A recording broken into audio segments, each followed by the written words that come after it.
This video is sponsored by Squarespace.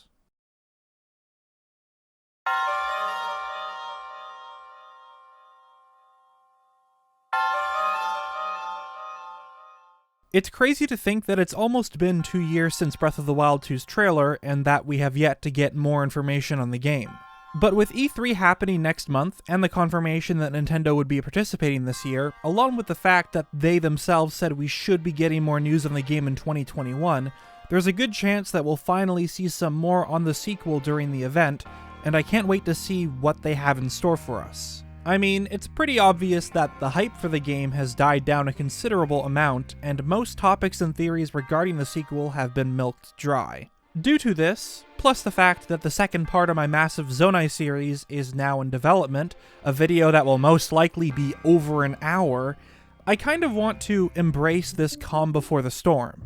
So, in celebration of the Zelda series and all it has to offer, it's only natural that I take this time to discuss some of the biggest scams in the Legend of Zelda. And joining me will be the Bokoblin expert himself, Monster Maze. Let's get right into it. I'll be quick with this first one since it's already been talked about in a previous video and served as the inspiration for this one. In Twilight Princess, there's an NPC located in Hyrule Castletown named Charlo who collects donations from people, supposedly for the sake of peace in Hyrule, or whatever that means. He's sort of vague with the details of what these rupees are going to be used for. The player can give Charlo some rupees, and once you've donated a total of 1,000, a heart piece falls from above and he states that Link's prayer has reached the sky, and the piece of heart was provided by forces you cannot comprehend. But was it really? What if this whole thing is just a scam to get some easy rupees? It's possible that Charlo's name comes from the word charlatan, a person falsely claiming to have a special knowledge or skill. In other words, a fraud. And we don't actually see where this piece of heart comes from since it drops from the top of the screen. And the building behind Charlo and the player is very tall. Someone could have easily dropped the piece of heart down once Link gave enough rupees as a way to try and convince him that this whole thing isn't a scam. Since the heart container is commonly associated with the concept of love, Charlo could have made up the whole spirit of love thing based on the item's appearance and nothing more. This is no different from buying a piece of heart at a shop for 1,000 rupees. And the fact that this is the only game that requires 5 to make a heart container makes this purchase feel even more of a ripoff. But when it comes to scams, it's not necessarily limited to money alone. And this is why the Running Man from Ocarina of Time is worth discussing. The Running Man can be found in Hyrule Field and is part of the Mask trading side quest, as he'll purchase the bunny hood from the player for a whopping 500 rupees. Following this, the Running Man continues to run around Hyrule Field, but he is significantly faster. However, it's not this exchange which includes him on this list. In fact, 500 rupees for a mask is a very good deal, and completely fills up Link's biggest wallet. But if you talk to him 7 years later after repairing the bridge to Gerudo Valley, he'll challenge the player to a race, of which the finish line is situated at the bridge in the Lost Woods. Now, the Zelda series is filled with minigames, especially timed challenges, which usually reward you with an important item like a piece of heart or upgraded gear. So what do you get once you beat the Running Man? Well, we will never know, because no matter how fast you are, he'll always be at the bridge before the player, and claims to have beaten Link by a second. And since the internet was still a new thing, many believed that there was a way to beat him, giving life to multiple rumors and even people faking footage by editing the game's code. But one quick look at the text dump of the game's files shows that there is no dialogue reserved for a scenario where the player beats the Running Man. Easy Allies has a full video where they discuss this infamous minigame, and they include a fan-translated quote from what's allegedly an entry in November 1999's Weekly Famitsu, where Miyamoto even says that the Running Man has no significance to the game, and the minigame only exists to train the player to move around faster. This might not be scamming Link out of money, but it's most certainly a waste of time. It makes you wonder if the Running Man has a twin or something, and this is all an elaborate prank, since not even speed hacks can help. If you get to the bridge with a time of 0 seconds, he still somehow manages to beat you. But hey, at least you got a sweet deal with those 500 rupees. It really does suck when you're caught in the middle of a scam, whether it be wasting loads of money or precious time you could have used to be more productive. But you know what's not a scam? Squarespace. And right now, they're offering a 10% discount on your first purchase. All you need to do is go to the link in the description, squarespace.com/NintendoBlackCrisis, and use the code NintendoBlackCrisis to get started. Squarespace allows anyone to create their own website and includes many different features, making it very flexible and easy to use, whether it's for business or personal use. It helps simplify the whole process for those who want a website but have no experience in making one. I started working on mine earlier this year, and the best part about Squarespace is that it lets me work at my own pace. I've kept my website fairly simple since I'm still learning, and I hope that over the next several months I'll be able to make improvements and changes to make the overall experience better. There's even a page with information on our official Zelda Minecraft server, something that has been a big part of the community for quite some time, as well as a contact page where you can submit suggestions for video ideas. I'm always open to feedback, so if any of you have interesting ideas for what should be included on the site, then feel free to let me know in the comments section. Squarespace also has 24/7 support in case you need help with anything, and if you don't know how to start with your website, you can choose from the many templates. You can start your free trial right now and get a 10% off your purchase with the link in the description and using the code NintendoBlackCrisis. That's squarespace.com/NINTENDOBLACKCRISIS. Thanks again for sponsoring this video, and without further ado, let's go back to some scams in Zelda. Twilight Princess is filled with both interesting and strange characters, such as the Oka from City in the Sky and Agatha, who claims to be a princess of the Bug Kingdom. One of said unique characters is Mallow, who opens up a shop in Kakariko Village called Kakariko Goods. After Link gets a Master Sword, Mallow begins to accept donations from people to open up a shop in Castletown, called Mallow Mart. First, the player needs to give him 1,000 rupees to fix one of the bridges in Hyrule Field, and then an additional 2,000 to purchase Chudley's Fine Goods and Fancy Trinkets Emporium in Castletown. So what happens after you've donated this many rupees to Mallow? You're given the privilege of purchasing the magic armor for 598 rupees, discounted from the original 100,000. That's quite the discount.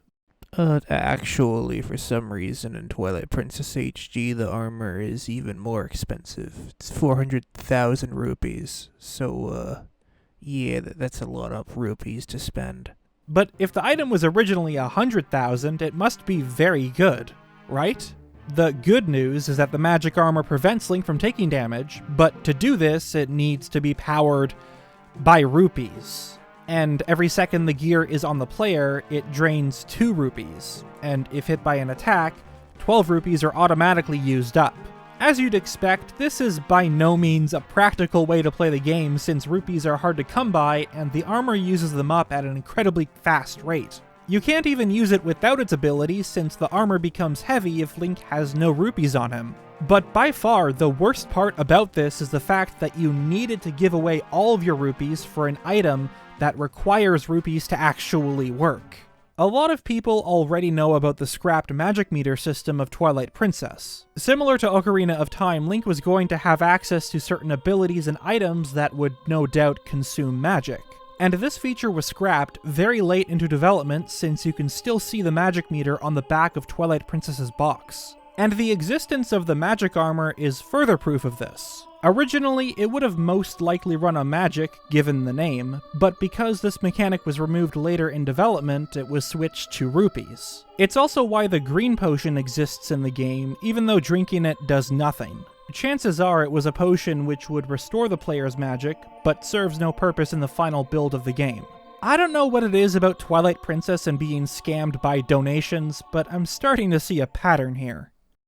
Of course, a video on the biggest scams in the Zelda series wouldn't be complete without including the infamous Korok Seeds quest from Breath of the Wild. You all know the deal. The player can find a Korok named Hestu on the road to Kakariko Village, and after recovering his maracas, you can exchange Korok Seeds for upgrades in your inventory space. This in and of itself is a very good deal, but in order to 100% the game, you need to find all 900 scattered across Hyrule. And given how big the world is, most are unable to complete this daunting task. The Korok mask from the game's DLC makes this challenge much easier, as it can be used to sense nearby Korok puzzles, but since the game doesn't tell you how much are left in each region, it's very easy to lose count and be forced to recheck every single location. You only need 441 of these items to fully max out your inventory space, but that means that there's still 459 out there for completionists to collect. Now, from a game development standpoint, this makes sense, since requiring every single one to upgrade your weapon, bow, or shield slots would be too difficult,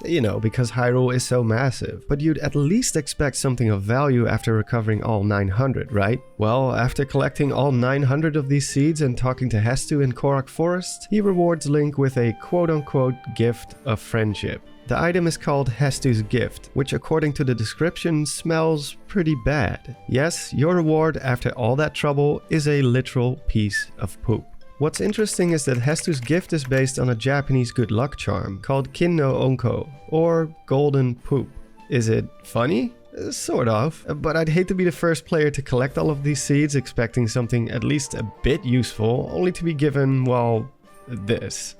At least there's some reward in collecting the Korok seeds, so whether it's considered a scam or not is debatable. I've personally never gotten all 900 seeds, and given the reward, I don't ever plan to. I'd prefer to keep my sanity, thank you very much.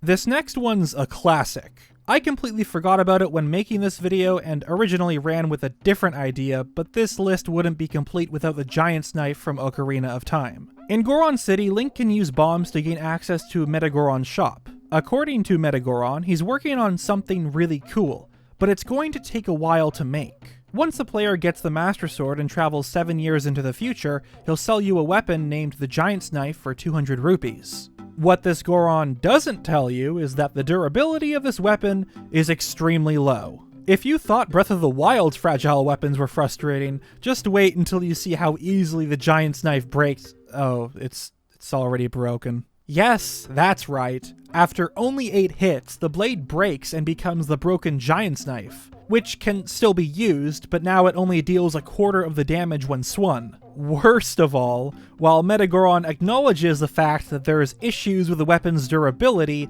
he doesn't refund you and instead offers to sell another one for the same price. Spoilers, it still easily breaks. And you can't even use the shield with it since it's so heavy it requires 2 hands to hold. Sure, the same thing can be said for the Bigoron sword, but at least that weapon doesn't break. If this isn't a scam, then I don't know what is. I also find it strange that this weapon took so long to make, yet he had extras to sell Link. Perhaps he made them knowing that they would break, hoping that the player was desperate enough to buy his others. There's really no point in making this purchase, as it's easily one of Zelda's most useless items. Last but not least is an honorable mention, because when it comes to scams in Zelda, one in particular sticks out. The biggest scam of them all, which is Skyward Sword HD. Okay, I'm only half serious. I wouldn't call it a scam, but the thing about the Skyward Sword remake for the Switch is, from what we currently know, it's more of a port than a remake. Other games such as Wind Waker and Twilight Princess were re-released on the Wii U, but those games redid the lighting and graphics and looked much better. Especially Wind Waker. Now, to be fair, Skyward Sword does look pretty good as it is. I don't think it's a lazy port per se, but it definitely feels overpriced. I don't know. I'm still happy we're getting the game on the Switch, I've just wanted to talk about this for a long time.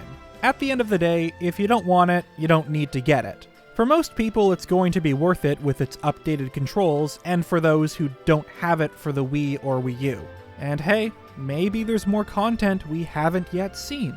Either way, I hope you enjoyed today's video. I really enjoy these type of topics since it's a breath of fresh air, and sometimes these silly videos end up being the best. Special thanks to Monster Maze for joining me on this one, and there will be a link in the description for the video on his channel, so make sure to look out for that. I've been Nintendo Black Crisis, and I will see you all next time for a more impactful topic.